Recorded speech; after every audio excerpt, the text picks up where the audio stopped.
সোহাগ, তার কাছ থেকে জানবো সেখানকার জলাবদ্ধতার খবর। সোহাগ, কত মিলিমিটার বৃষ্টিপাত হয়েছে, শহরের ড্রেনেজ ব্যবস্থা কেমন জানাবেন?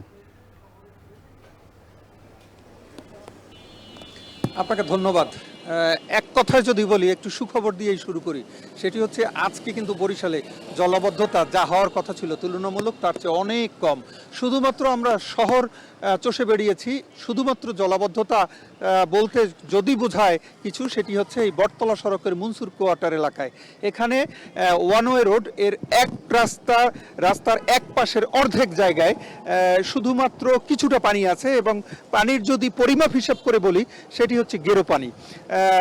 কথা বলেছিলাম সিটি কর্পোরেশন কর্তৃপক্ষের সাথে, তারা আমাদেরকে জানিয়েছেন যে তারা নিয়মিত খাল পরিষ্কার করার কারণেই কিন্তু এই জলাবদ্ধতা বর্তমানে যতটুকু বৃষ্টি হয়েছে ততটুকুতে যা হওয়ার কথা ছিল তার চেয়ে অনেক কম।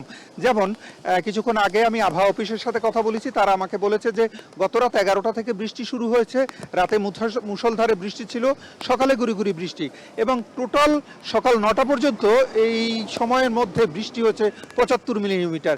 সেই হিসাবে কিন্তু জলাবদ্ধতায় বরিশালের বিভিন্ন মহাসড়কে বিভিন্ন সড়কে নগরীর পানি জমে যাওয়ার কথা ছিল, কিন্তু আমরা শুধু খুঁজে পেয়েছি বরিশালের বটতলা এলাকার মনসুর কোয়ার্টার এলাকার সম্মুখে রাস্তার এক পাশের অর্ধেকটায় গিরো পানি।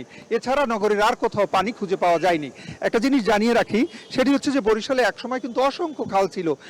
কখনো একটা সময় ছিল 36-42টির মতো খাল, সে থেকে স্বাধীনতার পর পর্যন্ত কিন্তু সেই খালের সংখ্যা 22টিতে দাঁড়িয়েছিল। এখন কিন্তু 5-6টি খালের অবয়ব আছে। শুধুমাত্র সেই খালগুলো পরিষ্কার করার কারণেই এই যতটুকু পানি হয়েছে তাতে জলাবদ্ধতা তুলনামূলক কমে গেছে। আর একটা জিনিস জানিয়ে রাখি, সেটি হচ্ছে যে বরিশালের এই যে জায়গাটিতে এখন পানি রয়েছে তার পাশেই কিন্তু ছিল একটি খাল, অর্থাৎ আমার হাতের বাম দিকটায় কিন্তু খাল ছিল, সেই খালটি কিন্তু ভরে এখন ভবন হয়েছে। সিটি কর্পোরেশনেরও কিন্তু এখানে স্টল রয়েছে, আর এই কারণেই কিন্তু এখানে জলাবদ্ধতা। যদি এটি খাল থাকতো তাহলে হয়তো জলাবদ্ধতা থাকতো না। এতটুকুই ছিল বরিশালে জলাবদ্ধতা সবশেষ খবর। বরিশাল থেকে বৃষ্টির খবর জানাচ্ছিলেন সহকর্মী ফেরদৌস সোহাগ। সিলেট